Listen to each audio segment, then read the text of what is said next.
Presented by Radhika Music.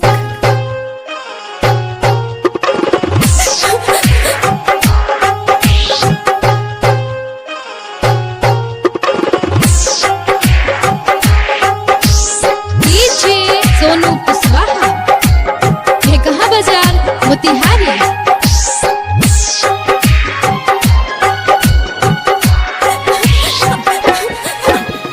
बोला है जाने हमरा के काहे सतावेलू, बोला है जाने हमरा के काहे सतावेलू, बोला है जाने हमरा के काहे सतावेलू, बोला है जाने हमरा के काहे सतावेलू।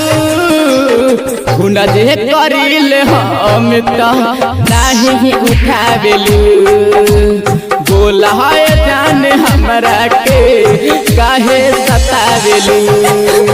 ऐसे ना करो।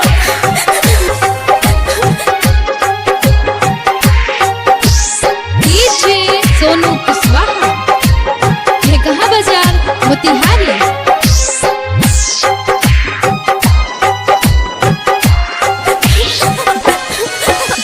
छोड़ी के तू हमरा के दोसरा के संग गईलू, रोइल दिन रतिया में ई का तू जान गईलू।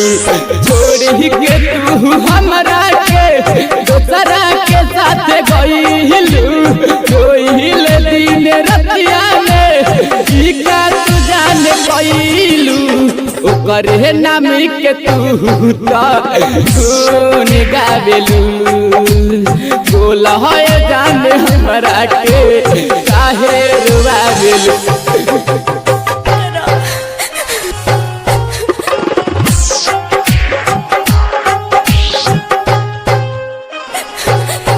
राधिका रिकॉर्डिंग स्टूडियो तमकुही राज कुशीनगर। डीजे सोनू कुशवाहा ये कहाँ बाजार मोतिहारी।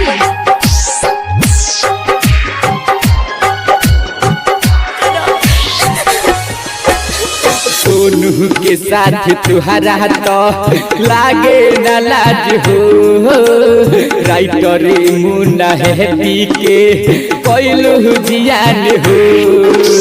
सोनू के साथ घर में लागे न लाज हो, राइटर मुन्ना है पी के कोइलू जियान हो। नंदू गुलजार के दिलवा के काहे दुखावेलू, बोला जान हमरा के काहे रुआवेलू, बोला है जान हमरा के काहे सतावेलू, बोला है जान हमरा के काहे सतावेलू, बोला है जान हमरा के काहे सतावेलू, बोला है जान हमरा के काहे सतावेलू। खुना जे करिल हम तो नहीं उठावेलू, बोला है जान हमरा के काहे सतावेलू।